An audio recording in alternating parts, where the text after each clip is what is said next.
کیا آپ کے ساتھ ایسا ہوتا ہے کہ بلا وجہ غصہ آنے لگ جاتا ہے؟ نہ گھر میں دل لگتا ہے نہ کام میں، ایسا لگتا ہے کہ جسم میں جان ہی نہیں ہے اور طبیعت ہر وقت بیزار رہتی ہے۔ اگر میڈیکل رپورٹس نارمل ہیں اور آپ اندر سے ٹوٹ پھوٹ کا شکار ہیں تو یاد رکھیں یہ صرف جسمانی تھکن نہیں ہے بلکہ روح کی پکار ہے۔ آج کی اس مختصر ویڈیو میں آپ کو وہ خاص 2 وظائف بتاؤں گا جو نہ صرف آپ کی ذہنی بے چینی ختم کریں گے بلکہ آپ کو جسمانی طور پر بھی فولاد کی طرح مضبوط بنا دیں گے۔ السلام علیکم ورحمۃ اللہ وبرکاتہ، میرا نام ہے محمد عرفان رضا اتاری اور آج ہم بات کریں گے اس چڑچڑے پن اور جسمانی کمزوری کے بارے میں جس نے آج کل ہر دوسرے شخص کو اپنی لپیٹ میں لے رکھا ہے۔ ویڈیو کو آخر تک لازمی دیکھیے گا کیونکہ دوسرا وظیفہ آپ کی زندگی بدل سکتا ہے۔ دیکھیے، جب انسان کا اندرونی نظام کمزور ہو جاتا ہے تو اس کا اثر سب سے پہلے انسان کے رویے پر پڑتا ہے۔ کام میں جی نہ لگنا اور ہر وقت کی جسمانی تھکن ناکامی کی طرف لے جاتی ہے۔ اس کیفیت سے نکلنے کے لیے سب سے پہلے اپنے دل کا علاج کیجیے۔ وظیفہ نمبر 1،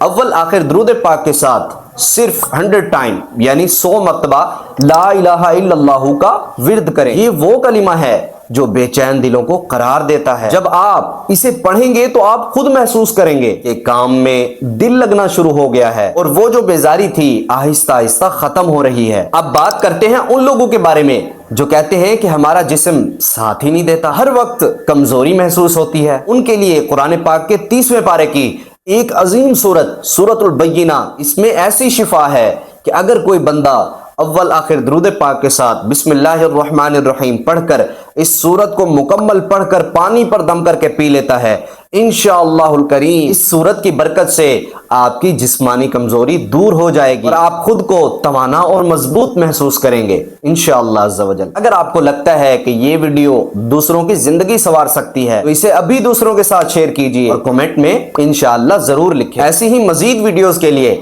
ہمارے چینل کو سبسکرائب کرنا نہ بھولیے۔ اللہ پاک ہم سب کو روحانی اور جسمانی بیماریوں سے محفوظ فرمائے، آمین بجاہ النبی الامین۔ ملتے ہیں نیکسٹ ویڈیو میں، تب تک کے لیے اپنا خیال رکھیں اور دعاؤں میں اس ناچیز کو ضرور یاد رکھیں۔ اللہ پاک ہم سب کا حامی و ناصر ہو۔ صلو علی الحبیب صلی اللہ علیہ محمد صلی اللہ علیہ وآلہ وسلم۔